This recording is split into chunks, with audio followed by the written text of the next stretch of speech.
හයි එහෙමනම් අද අපි බලමු අපි කොහොමද Wordpress install කරගන්නේ කියලා.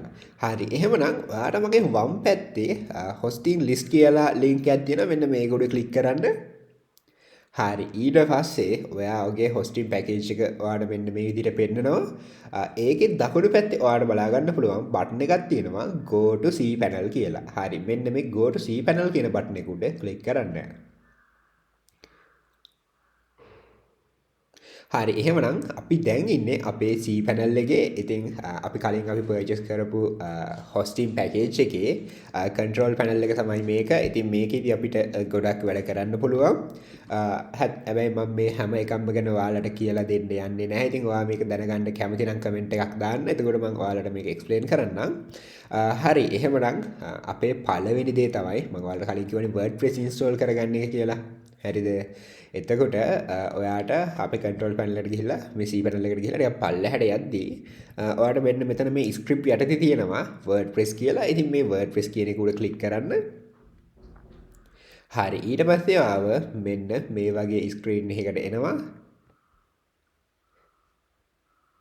හරි ඊට පස්සේ මේක චුට්ටක් පල්ලෙහාට ස්ක්‍රෝල් කරාට පස්සේ ඔයාලට බලා ගන්න පුළුවන් නිල් පාට බටන් එකක් තියෙනවා install now කියලා. ඉතින් මේ install now කියන බටන් එක උඩ ක්ලික් කරන්න. හරි ඊට පස්සේ ඔයාව මෙන්න මේ වගේ page එකකට යනවා. හරි ඊට පස්සේ මෙතන ඔයාට select කරන්න තියෙනවා protocol එක. ඉතින් මම මේක HTTPS කියලා select කරනවා. ඉතින් මගේ දැනට මේ hosting එකේ තියෙන එකම domain එක මේ bistec with ලහිරු නිසා මගේ මේ domain එක select වෙලා තියෙන්නේ. ඉතින් ඔයාගෙත් මෙහෙම වෙන්නේ නැති. ඉතින් මේ directory කියන එක empty කියන්න. ඊට පස්සේ ඔයාට තියෙනවා choose the version you want to install කියලා. ඉතින් මේකත් default තියෙන එක තියන්න. එතකොට මේ තියෙන latest WordPress version එක. හරි ඔහොම ටිකක් පල්ලෙහාට ස්ක්‍රෝල් කරද්දී අපි මේ site name කියන එකයි site description එකයි default තියාගමු. අපි පස්සේ කතා කරමු අපි කොහොමද මේක update කරන්න කියලා. එතකොට මෙන්න මෙතනදී මේ admin account කියන තැනදී ඔයාගේ ඒ කියන්නේ ඔයාගේ WordPress account එකට log වෙන්න ඕනේ. username එකයි password එකයි set up කරගන්න ඕනේ. හරිද? එහෙමනම් මෙතන මම මගේ email address එක add කරනවා.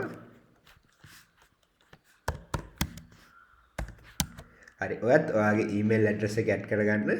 හරි ඊට පස්සේ මෙන්න මෙතන ඔයාගේ admin password එක තමයි එන්න ඕනේ. එතකොට මේක ටිකක් strong password එකක් වෙන්න ඕනේ. හරි ඔන්න එහෙනම් මම මගේ password එක add කරගන්න යන්නේ.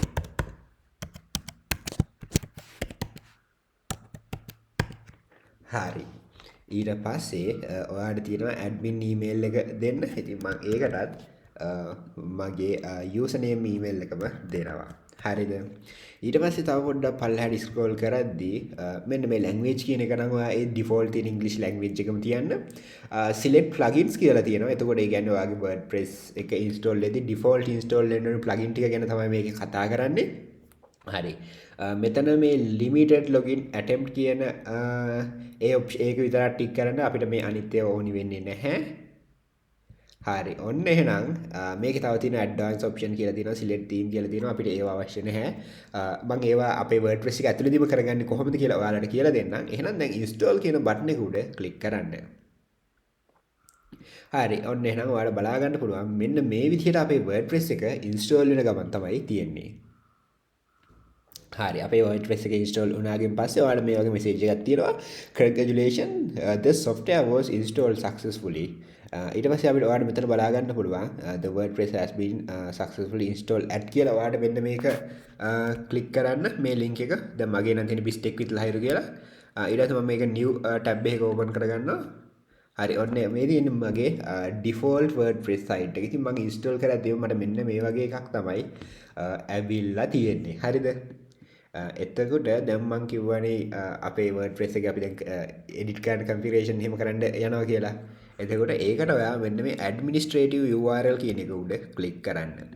ඉතින් ඔයා මේ වෙලාවේ නම් ඔයා ඒකට username password දෙන්න අවශ්‍ය වෙන්නේ නැහැ. මොකද මේ මෙන්න මේ link එකෙන් ගියාට පස්සේ automatically එකට log වෙනවා. හැබැයි ඔයා next time log වෙද්දී ඒ කියන්නේ මේකට log out වෙලා log වෙද්දී අනිවාර්යයෙන්ම ඔයා කලින් හදාගත්ත username එකයි password එකයි දෙන්න අමතක කරන්න එපා.